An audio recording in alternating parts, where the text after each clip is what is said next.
Din Street to reach the Al-Mawashi zone. Yes, Riha. All right, Brian, stay with us. We have another news coming in from Israel. Israel has continued to expand its bombardment in Lebanon on October 5th, hitting Beirut's southern suburb with a dozen airstrikes and striking a Palestinian refugee camp in the north for the first time.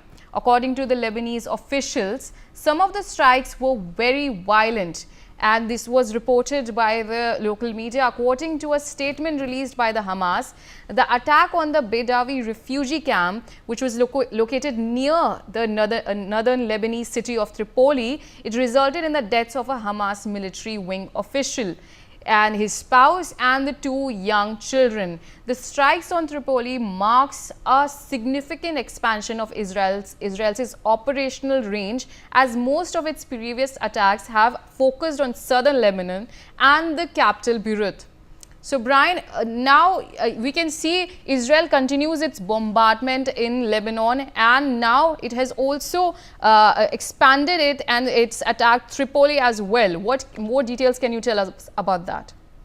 Well, yeah, definitely there were powerful explosions that rocked Beirut's southern suburbs as Israel intensified its bombardment in Lebanon, striking even a Palestinian refugee camp in the north for the first time while targeting both Hezbollah and Hamas fighters.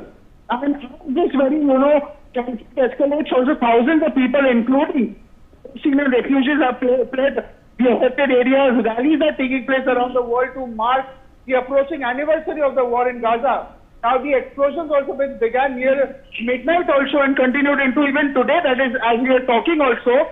It follows Israel's military urging residents to evacuate areas in Bahia, which is a predominantly Shiite, suburb and southern edge of Beirut. Yes. All right, Brian. We have with us Major General Sudhakar Ji. He's a defense expert.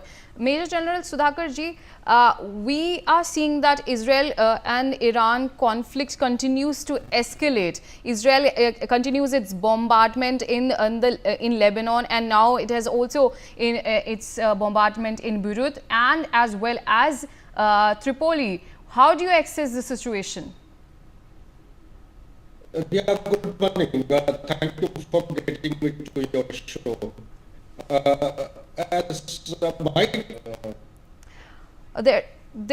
There's some connection issues with he'll be back on the telecast. Moving on, in this story only, Israel has continued its bombardment on Lebanon, and this is the latest that is coming in after hitting Beirut's southern suburb with a dozen airstrikes. Amid this ongoing conflict between Israel and Iran, they have struck a Palestinian refugee camp also. And for the first time, they have we can see amid the ongoing conflict between Israel and Iran, and the Lebanese officials have also stated that some of these attacks were very violent. And according to the statement released by Hamas, the attack on the Bedawi refugee camp, which is located near the northern Lebanese city of Tripoli, it resulted in the death of Hamas military wing official, his spouse and his two children. And this attack on Tripoli, this marks a major and a significant expansion of Israel's operational range, as most of its previous attacks were focused on southern Lebanon. So this is the ongoing situation. Israel's Prime Minister Netanyahu has also vowed and has reiterated and is very persistent that he has maintained that they will continue to attack, and amid this ongoing conflict, he has stated that he'll respond to Iran's attack. And on the other hand, when it comes to United States, the US President Joe Biden and former US President Donald Trump continues to back Israel, its ally, amid this conflict. They have differing views, but at the same time, they continue to back Israel. Joe Biden has stated that all these attacks are fine as long as they don't hit nuclear facilities. On the other hand, Donald Trump states that that is where the attack should be. The nuclear facilities are the ones that should be attacked. On the other hand, Joe Biden has stated that they have always supported Israel amid this conflict, and they'll continue to protect Israel.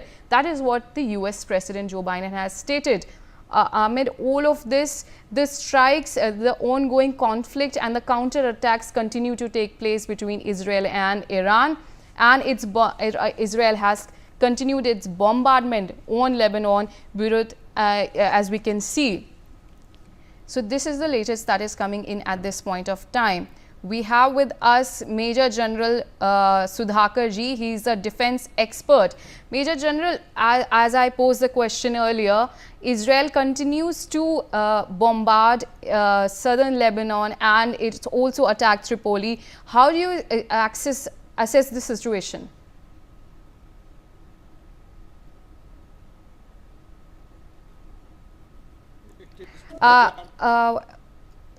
We are facing some connection issues with the Major General Sudhakar Ji. We also have with us Major Ali Shah. He is a defense expert.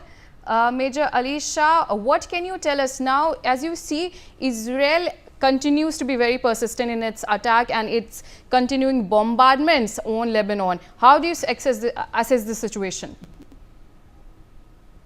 See, Israel had declared on 6.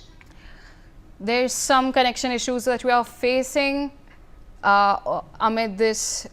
We know that Israel continues its bombardment. Moving on, we have another news coming in. Tehran's top diplomats in Damascus, Syria, have threatened an even stronger reaction to any aggression as Israel readied its response to an Iranian missile attack this week. Further, the Iranian Foreign Minister Abbas Araghchi told reporters in the Syrian capital that their reaction to any attack by the Zionist regime was completely clear.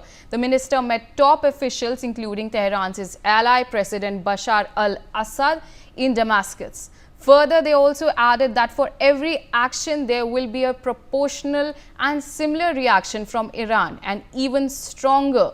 So this is the latest that we are seeing amid this ongoing conflict, amid the ongoing Iran versus Israel conflict that we are seeing. Iranian foreign minister has stated that they threaten an even stronger reaction to any aggression. We have with us Major General Sudhakar Ji. Major General Sudhakar Ji, I posed this question earlier and I'm posing this again, that Israel has expanded its attack and bombardment on Lebanon and Beirut and also in Tripoli. How do you assess this situation?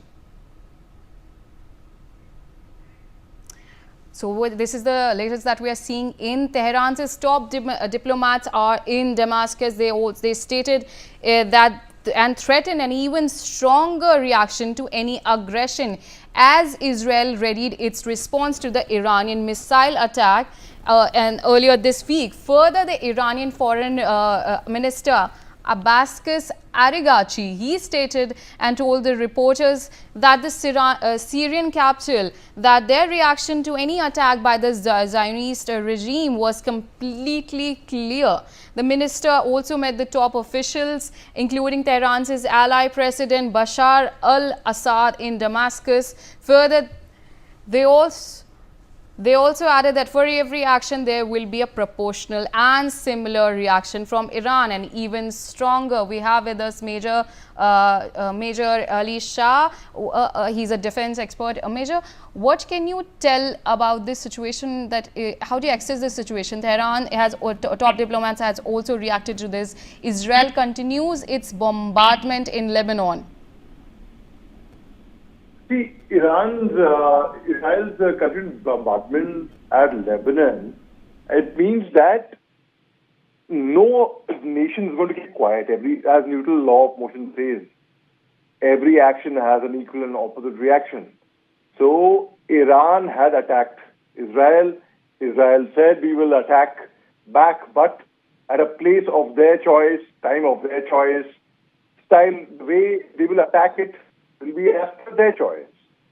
And Iran reissued a threat again that in case Israel reacts, this was just a small little glimpse. We will teach them a bigger lesson. It's going to be, next attack is going to be even more deadly than this.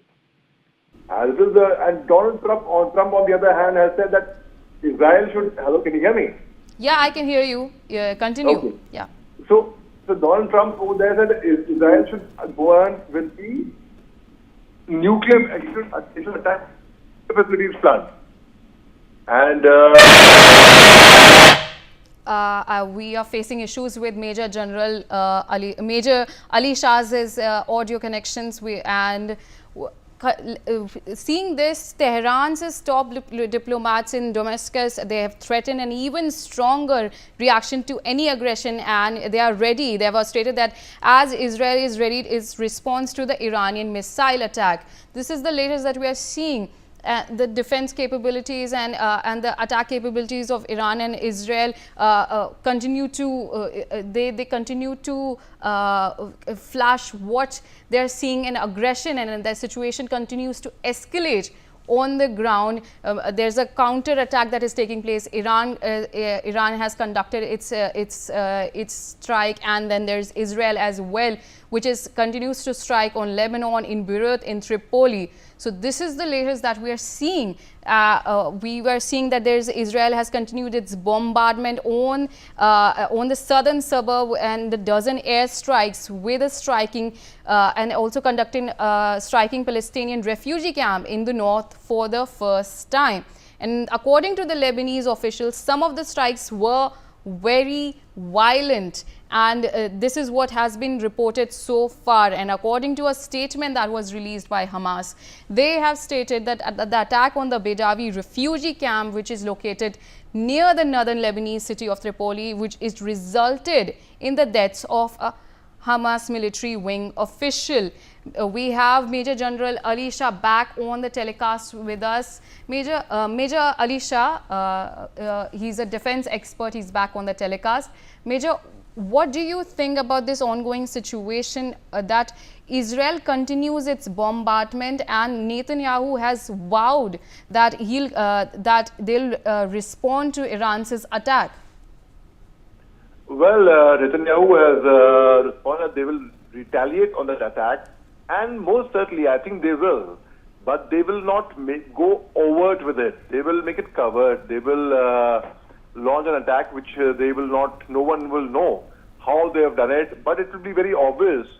For example, on 17 September, the cyber attack in Lebanon, where pagers and walkie-talkies, because Hezbollah, people were very interestingly today, just some time back, somebody was asking me at this day and age, why would anybody be using pagers, which came in 90s? A simple reply to that is it's common sense. What happened was Hezbollah realized that if they use mobile phones, their movements would be tracked.